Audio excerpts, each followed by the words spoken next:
तो हेडिंग डालिएगा अर्धसूत्री विभाजन। क्या? अर्धसूत्री विभाजन। अर्धसूत्री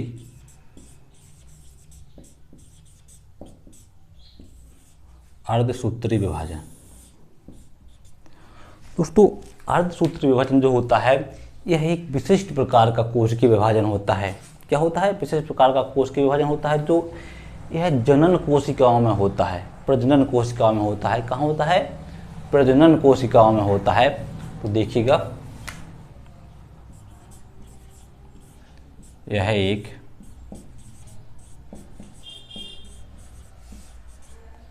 विशिष्ट प्रकार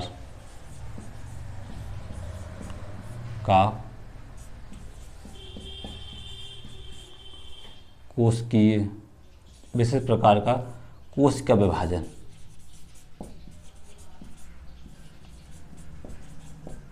होता है जो प्रजनन कोशिकाओं में होता है। कहाँ होता है? प्रजनन कोशिकाओं में होता है। अर्थात अर्धसूत्री कोश का विभाजन कहाँ होता है? प्रजनन कोशिकाओं में होता है। कई बार क्वेश्चन बना है कि प्रजनन कोशिका में होने वाला विभाजन समसूत्री विभाजन, अर्धसूत्री विभाजन या असूत्री विभाजन। तो यहाँ निकल के आता है अर्धसूत्री विभाजन। कहाँ होता है? प्रजनन कोशिकाओं में होता है। दोस्तों इस विभाजन में अर्थात अर्धसूत्री विभाजन में जब मात्र कोशिका का विभाजन होता है तो उसके पश्चात 4 संतति कोशिकाओं का निर्माण होता है। देखिएगा, इस यानी अर्धसूत्री विभाजन में, अर्धसूत्री विभाजन में मात्र कोशिका का विभाजन होकर, किसका? मात्र कोशिका का विभाजन होकर 4 संतति कोशिकाओं का निर्माण होता है। 4 संतति कोशिकाओं का निर्माण होता है। किसमें? देखिएगा, हमने समसूत्री कोशिका में पढ़ा कि जब मात्र कोशिका का विभाजन होता है तो 2 संतति कोशिकाओं का निर्माण होता है, लेकिन अर्धसूत्री कोशिका विभाजन में 4 संतति कोशिकाओं का निर्माण होता है। हमने पढ़ा समसूत्री कोशिका विभाजन में यह कायिक कोशिकाओं में होता है, अर्धसूत्री विभाजन प्रजनन कोशिकाओं में होता है। तो इसमें एक डिफरेंस हो गया। जब हम समसूत्री और अर्धसूत्री कोशिका विभाजन में डिफरेंस देखेंगे, अंतर देखेंगे, तो वहीं हमें सब बातें लिखना है। दोस्तों समसूत्री विभाजन की बात करें, हम तुलना करके पढ़ रहे हैं। अगर हम समसूत्री विभाजन की बात करें तो उसमें हमने पढ़ा कि इसमें मात्र कोशिका और जो संतति कोशिकाएं हैं इनमें गुणसूत्रों की संख्या समान होती है, लेकिन अर्धसूत्री कोशिका विभाजन में मात्र कोशिका और संतति कोशिकाओं में, है ना, गुणसूत्रों की संख्या समान नहीं होती है। इस स्थिति में क्या होता कि मात्र कोशिका की अपेक्षा संतति कोशिकाओं में गुणसूत्रों की संख्या आधी होती है। क्या होती है? संतति कोशिकाओं में, संतति कोशिकाओं में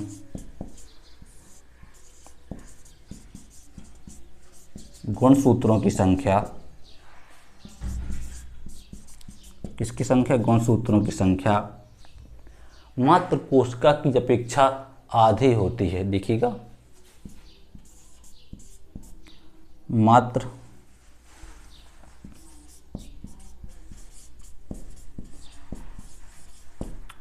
कोशिका की तुलना में कैसी होती है? आधी होती है।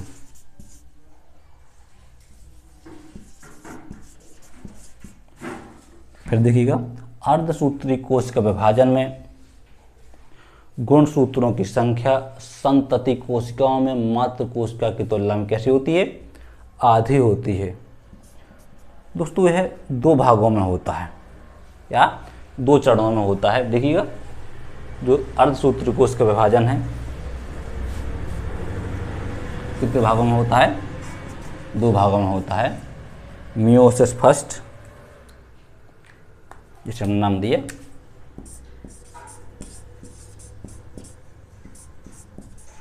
मियोसिस फर्स्ट और मियोसिस सेकेंड। क्या? मियोसिस फर्स्ट और मियोसिस सेकेंड। अर्धसूत्री विभाजन दो भागों में होता है, मियोसिस फर्स्ट और मियोसिस सेकेंड। इन्हें हमें एक एक करके देखना है। तो है डाल लीजिए, अर्धसूत्री विभाजन फर्स्ट या मियोसिस फर्स्ट।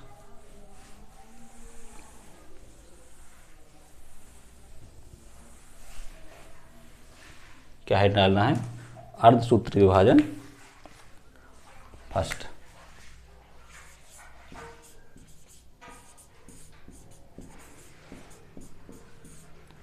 अर्धसूत्री विभाजन फर्स्ट या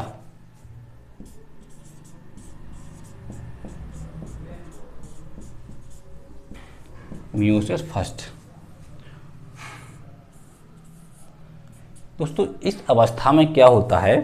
अर्धसूत्री विभाजन की हम जो प्रथम अवस्था देखते हैं जिसे मियोसिस फर्स्ट कहते हैं, अर्धसूत्री विभाजन फर्स्ट हमने नाम दिया। इस अवस्था में जब मात्र कोशिका का विभाजन होता है तो दो संतति कोशिकाओं का निर्माण होता है और इन संतति कोशिकाओं में गुणसूत्रों की संख्या मात्र कोशिका की तुलना में आधी होती है। देखिए उससे वही बात है, क्या होता है कि इस विभाजन में या इस विभाजन में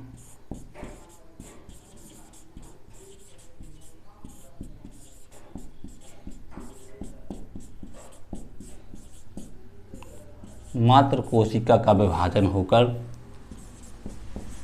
दो संतति कोशिका का दो संतति कोशिकाओं का निर्माण होता है। क्या होता है? दो संतति कोशिकाओं का निर्माण होता है और इन संतति कोशिकाओं में गुणसूत्रों की संख्या मात्र कोशिका की तुलना में आधी होती है। देखिएगा, इन संतति कोशिकाओं में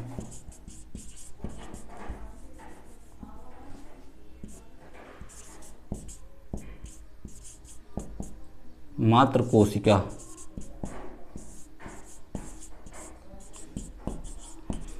की तुलना में गुणसूत्रों की संख्या आधी होती है। कैसी होती है?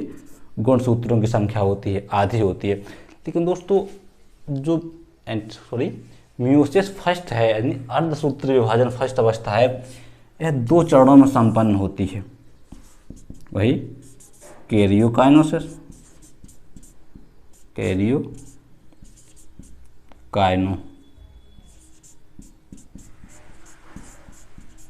कैरियोकाइनोसिस और जो दूसरी अवस्था है साइटोकाइनोसिस।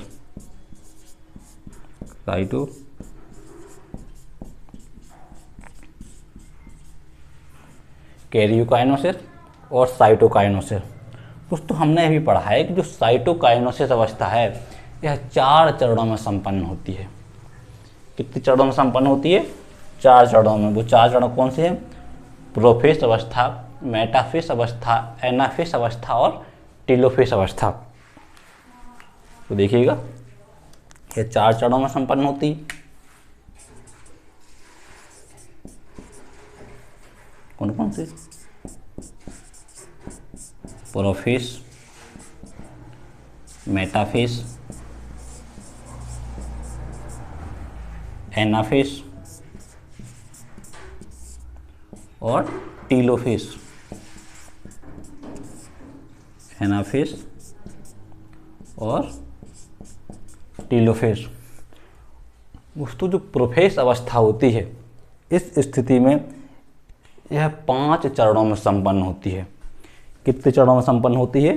5 चरणों में संपन्न होती है। प्रोफेज अवस्था 5 चरणों में संपन्न होती है। लेप्टोटेन, क्या? एक तो हमारे लेप्टोटेन, जाइगोटेन, लेप्टोटेन, जाइगोटेन, पैकेटेन, क्या? लेप्टोटेन, जाइगोटेन, पैकेटेन, डिप्लोटेन, डिप्लोटेन कौन सी?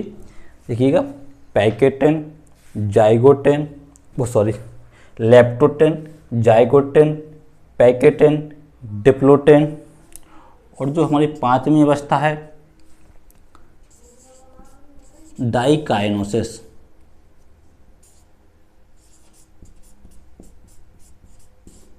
क्या है? डाइकाइनोसिस। इन अवस्था में यह प्रोफेज अवस्था 5 चरणों में संपन्न होती है ना? इसे एक बार और समझ लीजिएगा क्योंकि यह समाप्त होता है। अर्धसूत्री विभाजन क्या होता है कि मात्र कोशिका के विभाजन से 2 संतति कोशिकाओं का निर्माण होता है, और इन संतति कोशिकाओं में मात्र कोशिका की तुलना में गुणसूत्र की संख्या आधी होती है, या 2 चरणों में संपन्न होती है, कैरियोकाइनोसिस और साइटोकाइनोसिस। अगर हम कैरियोकाइनोसिस की बात करें तो वह 4 चरणों में संपन्न होता है, प्रोफेज, मेटाफेज, एनाफेज और टीलोफेज। दोस्तों प्रोफेज अवस्था जो होती है 5 चरणों में संपन्न होती है। लेप्टोटेन, जाइगोटेन, पैकेटेन, क्या? लेप्टोटेन, जाइगोटेन, पैकेटेन और डिप्लोटेन और डाइकाइनोसिस।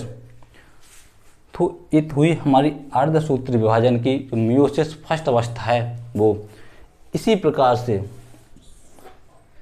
सेकंड चरणों में वह भी संपन्न होती है ना? और जो हमारी कैरियोकाइनोसिस है, अगर हमने समसूत्र विभाजन देखा है तो उसमें हमने देखा है ना? तो इसे उसी अवस्था से देख लेना है, कैरियोकाइनोसिस को, जो हमने समसूत्री विभाजन में देखा है। अब है डाल लीजिए असूत्री विभाजन।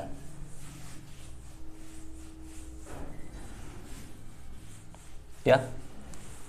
असूत्री विभाजन।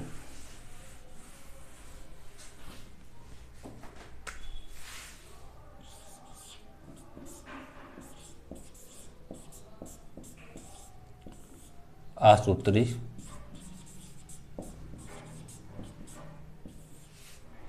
विभाजन। दोस्तों यह असूत्री विभाजन एक प्राचीन विभाजन भी कहते हैं। अगर हम इसका दूसरा नाम देखें कि प्राचीन विभाजन, असूत्री विभाजन, यह एक क्या है? यह एक प्राचीन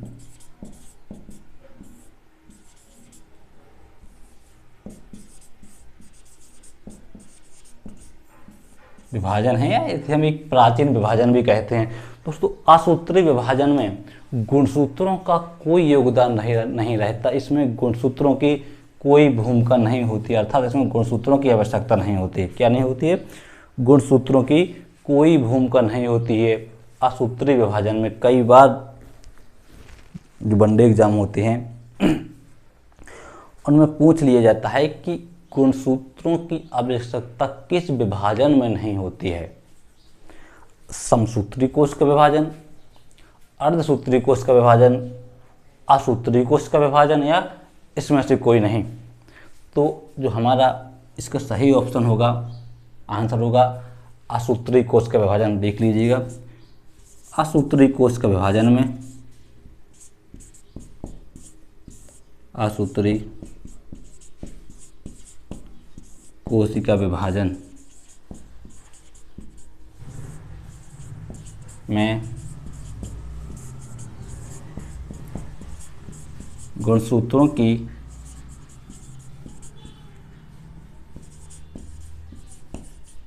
आवश्यकता नहीं होती है, अर्थात इस विभाजन में गुणसूत्रों का कोई योगदान नहीं होता है ना?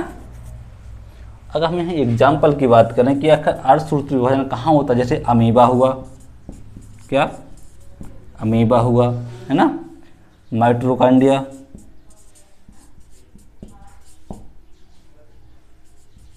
क्या माइटोकॉन्ड्रिया, अमीबा हुआ, माइटोकॉन्ड्रिया हुआ, जीवाणु,